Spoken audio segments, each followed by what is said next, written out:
up to the mountain because you asked me to. References. This is the first line of a beautiful song written by Patty Griffin, honoring the Reverend Dr. Martin Luther King Jr.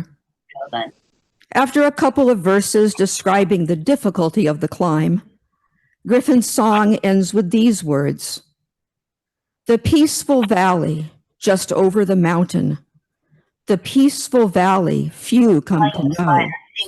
I may never get there ever in this lifetime, but sooner or later, it's there I will go." It doesn't speak to his political message at all, but rather to his calling. How do you get to the Apple menu? As a non-theistic minister, I can't fully relate to being called by God, yet I can recognize that faith, going up to the mountain, believing you will see the valley, no matter how far in the distance, is a powerful motivator. You're all the way up at the top. After all, what is faith? Output setting. But the ability to believe in a vision without sufficient or verifiable evidence. To live into an outcome that seems unlikely to occur, as if it were already present. An outcome that you may never get to, but are willing to guide others toward. When our faith is stated powerfully, others are inspired to live into our vision, to make it their own.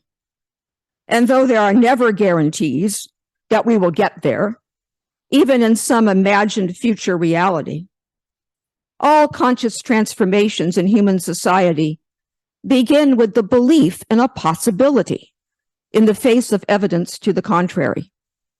When you combine this faith with compassion, courage, and great organizing skills, movements are born.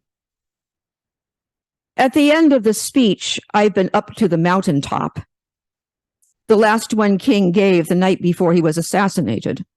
He said, quote, "And then I got to Memphis, and some began to say the threats or talk about the threats that were out.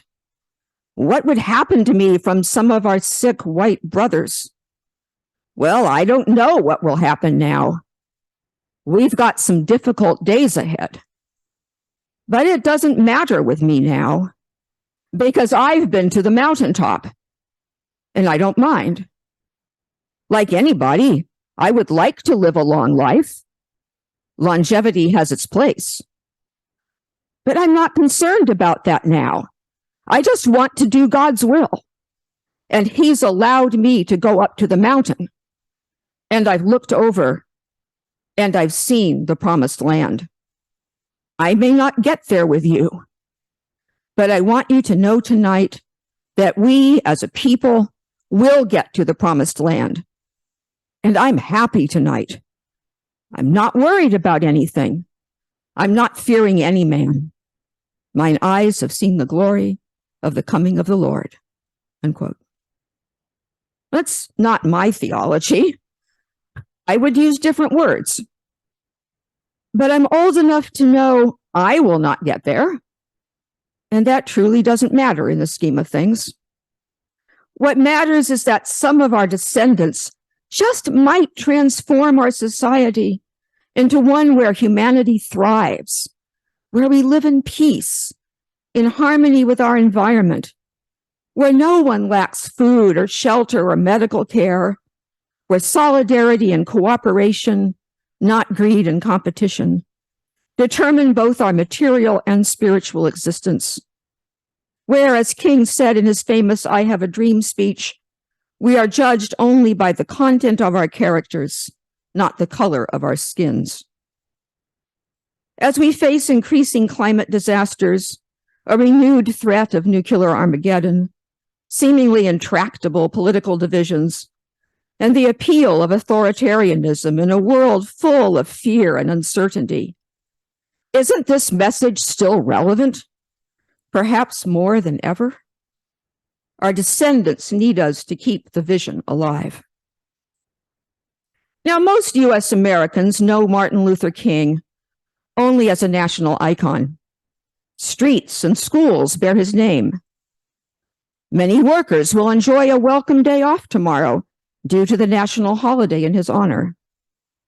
He mobilized hundreds of thousands in nonviolent protest. He was a great orator, a Christian minister, who many believe embodied Jesus' command to turn the other cheek, and the most well-recognized leader and martyr of the Black civil rights movement of the 1950s and 60s. Note I said well-recognized, not well-known. Few people today know much more than that about him, and the people who rule our country benefit from keeping it that way. Today, King is presented as a religious and secular saint, held up as a role model against people of color who sound angrier and more vengeful.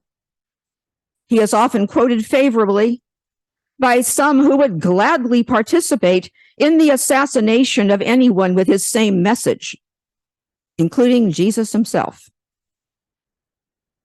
The truth is, King was widely hated during his brief 38 years.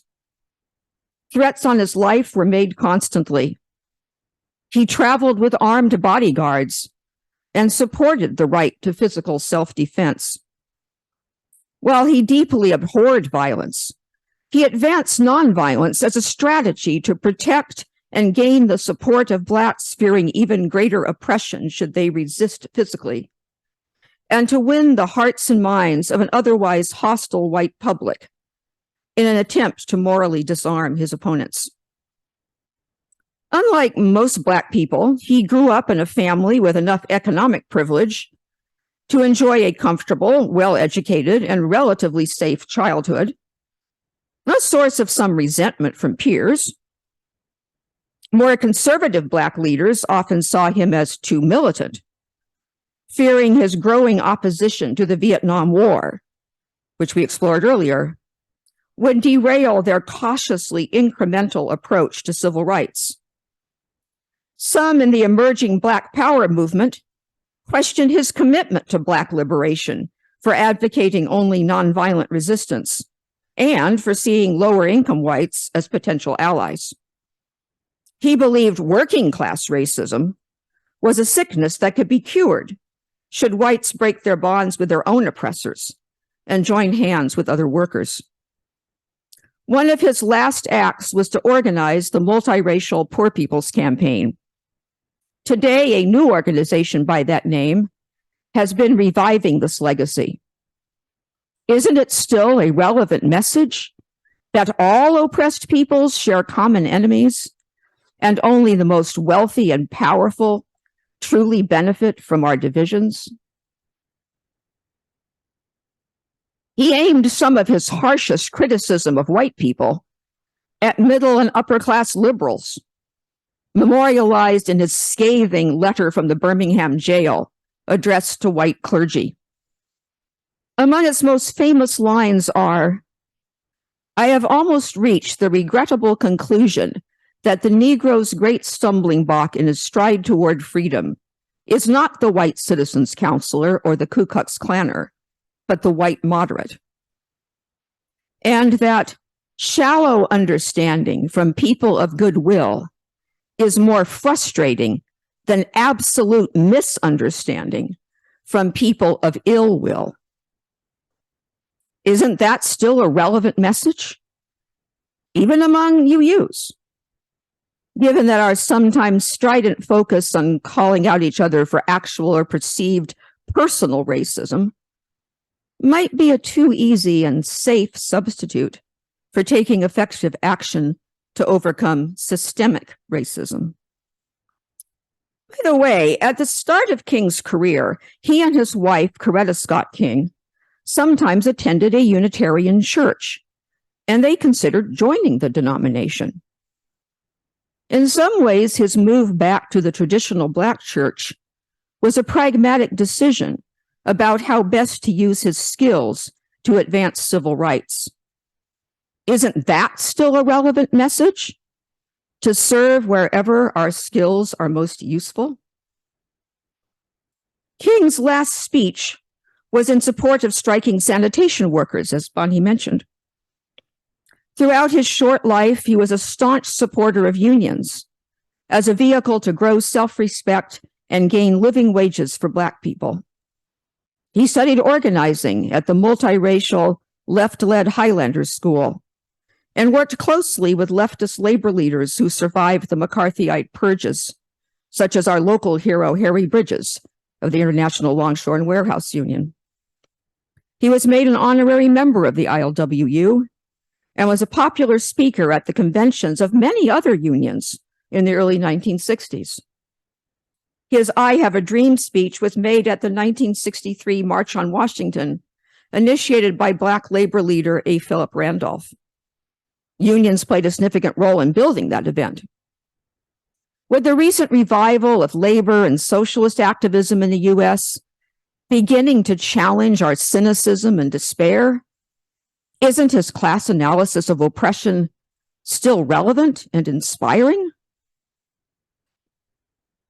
Like many viewed as saints after their deaths, King was a man with some significant character flaws, most notably being repeatedly unfaithful to his wife. The FBI tried to drive him to suicide by threatening to expose his extramarital affairs. As was true for most men of his generation, his career made him a largely absent father, forcing his wife to hold down the home front and to live with risks not always of her choosing. Whilst these flaws should not be dismissed, I am thankful social media did not exist back then. Should not this be a relevant message today?